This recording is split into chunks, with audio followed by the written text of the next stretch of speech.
아무리 시대가 악하더라도 절망할 필요가 없다.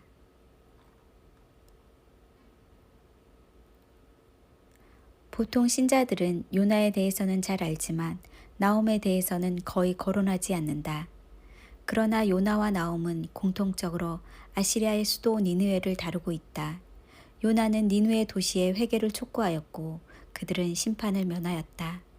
나홈은 회개에 합당한 열매를 맺지 못한 니느웨가 심판받는 모습을 보여준다. 나홈서는 회개와 용서, 무한한 사랑 같은 소망적인 메시지는 거의 언급하지 않고 대부분 일방적으로 심판을 선언하고 있다. 그런 이유로 일부 주석가들은 나홈서를 혐오 찬송으로 취급하기도 했다. 정죄와 심판과 보복을 다루고 있는 나홈서는 기독교인들이 그다지 반기지 않는 책이다. 나홈서는 7년 환란에 적합한 메시지를 담고 있다.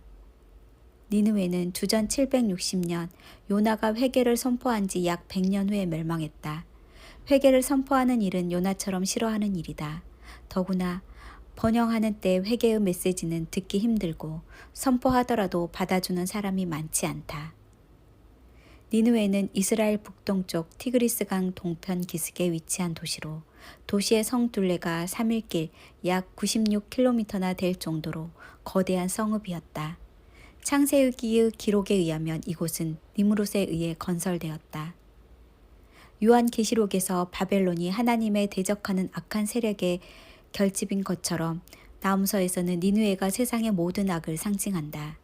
하나님께서는 온 세상의 모든 나라와 인류를 공평하게 심판하실 것을 선언하는 것이 나홈서다.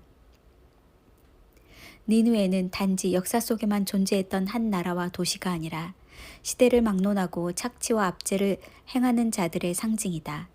아시리아와 니느웨는 하나님의 계획과 하나님의 백성을 모함하고 박해하려는 세상의 악을 상징하면서 현대에는 음녀 바벨론으로 계승되었다.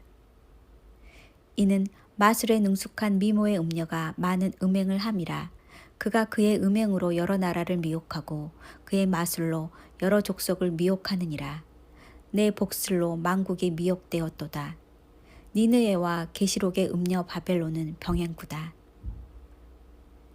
역사의 주인이시고 통치하시는 하나님께서 모든 나라와 인류가 행하는 억압과 불의와 악행을 방관하지 않으신다.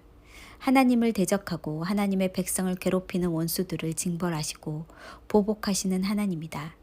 그들은 역사의 주인이신 하나님의 명예를 모독하고 훼손하였다.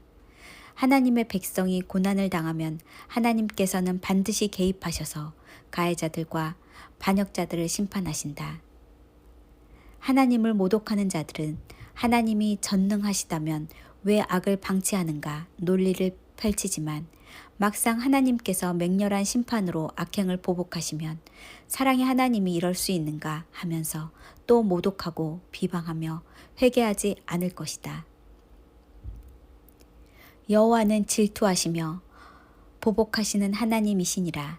여호와는 보복하시며 진노하시되 자기를 거스르는 자에게, 여호와는 보복하시며 자기를 대적하는 자에게 진노를 품으시며, 여호와는 노하기를 더디하시며 권능이 크시며 벌받을 자를 결코 내버려 두지 아니하시느니라. 나홈서 2절에는 복수하시는 여호와를 삼중적으로 선언함으로써 책의 전반적인 분위기를 조성하고 있다. 한 문장에서 같은 단어가 3차례나 사용하는 것은 최상의 의미를 뜻한다. 하나님은 노하기를 더디하시고 오래 인내하시지만 가장 적절한 시기에 진노하시고 폭발하신다. 그러므로 하나님의 진노가 임하기 전에 하나님의 백성은 회개하고 회개에 합당한 열매를 맺어 이 진노에서 벗어나야 한다.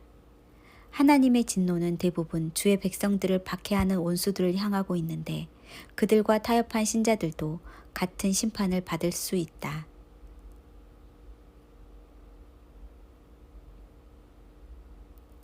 계시록의 음녀 바벨론은 고대 바벨론과 니느웨를 계승한 인간의 도성이다. 첫사랑을 음녀에게 주고 주님을 두 번째 사랑으로 삼은 사람은 인간의 도성에 속한 사람이다.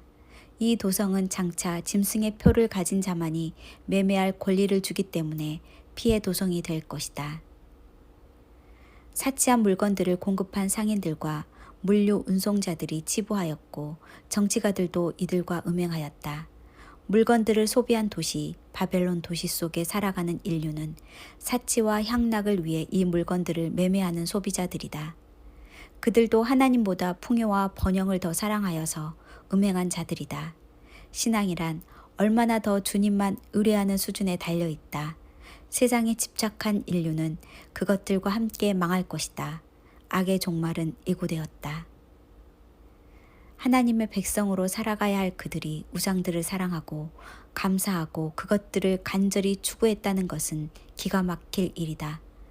더욱 참담한 상황은 이것이 하나님을 진노하게 만드는 우상 숭배라는 사실을 알지 못하는 그들의 무지함이다.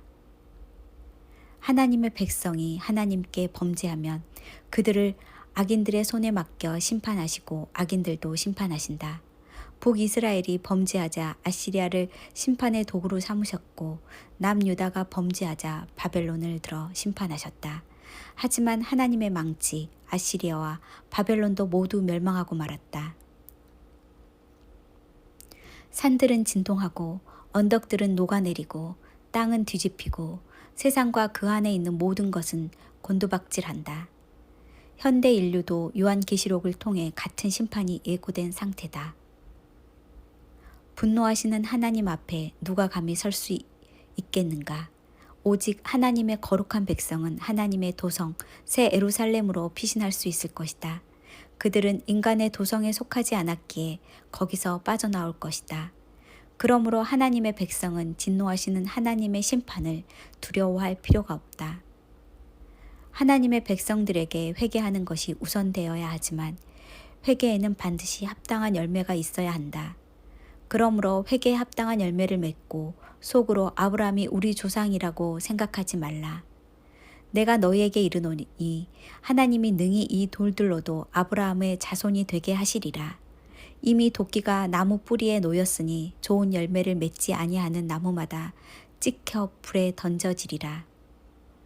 손에 키를 들고 자기의 타작마당을 정하게 하사 알곡은 모아 곡간에 들이고 축정이는 꺼지지 않는 불에 태우시리라.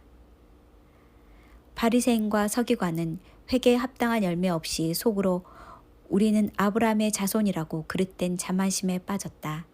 현대 신자들도 회개에 합당한 열매 없이 속으로 믿음이 있으니 천국에 들어갈 것이라 착각하고 있다. 시대와 대상은 다르지만 둘 다 동일한 오류에 빠져 있다는 것을 눈치챌 수 있을 것이다. 우리는 시대의 격변기에 살아가고 있다. 그 어느 때보다 백성들을 깨우기 위해 마지막 징조들을 보내시고 있다. 최악의 상황이 오기 전에 회개를 촉구하는 하나님의 나팔 소리를 듣고 있는가? 준엄한 하나님 말씀에 떨며 그 앞에 겸손해지기 위해 무릎 꿇고 있는가?